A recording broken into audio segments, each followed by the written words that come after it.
10. decembrī Sabilē tika atzīmēti 3. Karstvīņu svētki, kura laikā dažādās aktivitātēs varēja piedalīties gan lieli, gan mazi. Dziesmas, dejas un radošas nodarbības varēja izmēģināt visas dienas garumā.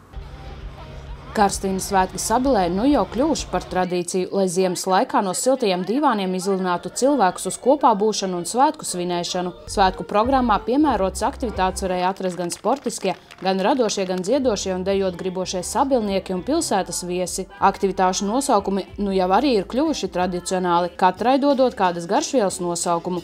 Mazākie varēja izkustēties Cukuriņu diskotēkā Bērnu bibliotēkā, bet lielākie dejotāji varēja izkustēties Krustnegliņas zumbas ritmos. Bet svētku galvenais notikums noteikti ir dažādu karsto dzērienu degustācija. Šodien ir karstie vīni, svētki. Nu, un kādi tad jums ir tie īpašie? Grēkā būs, tad ir saldās dzīves 300. sērija ļoti salds, un tad ir vīnkalnu vīni. Nu, un ar ko tad ir īpaši šie te karstvīni?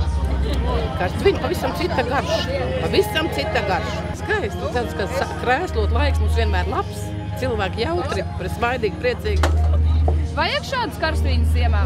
Vajag. Un arī ziemā vajag svētkus. Un tad ziemā viss ielien un guļ, kā savos stūrīšos, un ārā neviens neiznāk. Un tad pavasarī iznāk daudz mazāk ārā. Bet ja ziemā iznāk ārā, tad pavasarī atkal iznāk tikpat daudz ārā. Kā jūs šodien jūtaties? Es jūtos ļoti labi. Un kas tad sagādā šo labo sajūtu?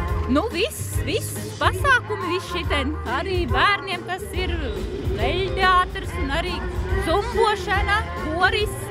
Un dziedā, kas uzstājās, viss ir ļoti patīkami. Arī šie jaunieši ļoti patīk, viss patīk.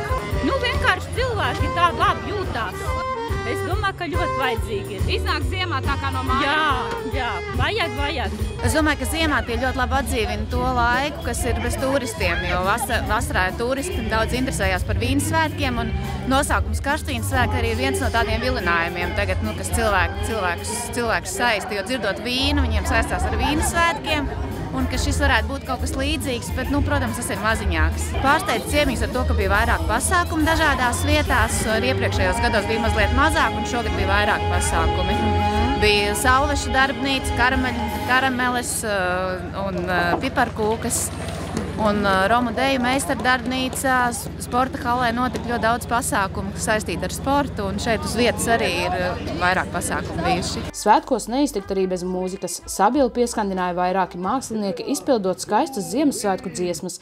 Ikvienam bija iespēja vērot muzikālu leļu teātra izrādi Puteklītes Ziemassvētki. Kā jau ierasts, iestājoties tumsai, sabilnieki iededz gaismas lukturīšus un devās svētku gājienā līdz lielajai pilsētas eglei. Kopā ar rūķiem tika iedegta svētku egle, lai tā turpmāk mirdzētu visu svētku laiku. Lai gan līdz Ziemassvētkiem vēl ir jāgaida, Sabilē noteikti varēja sajust to tuvošanos. Karstvīņu svētkos viesojāmies arī mēs, Baiba Demberga, Terēze Matisone, Talsu televīzija.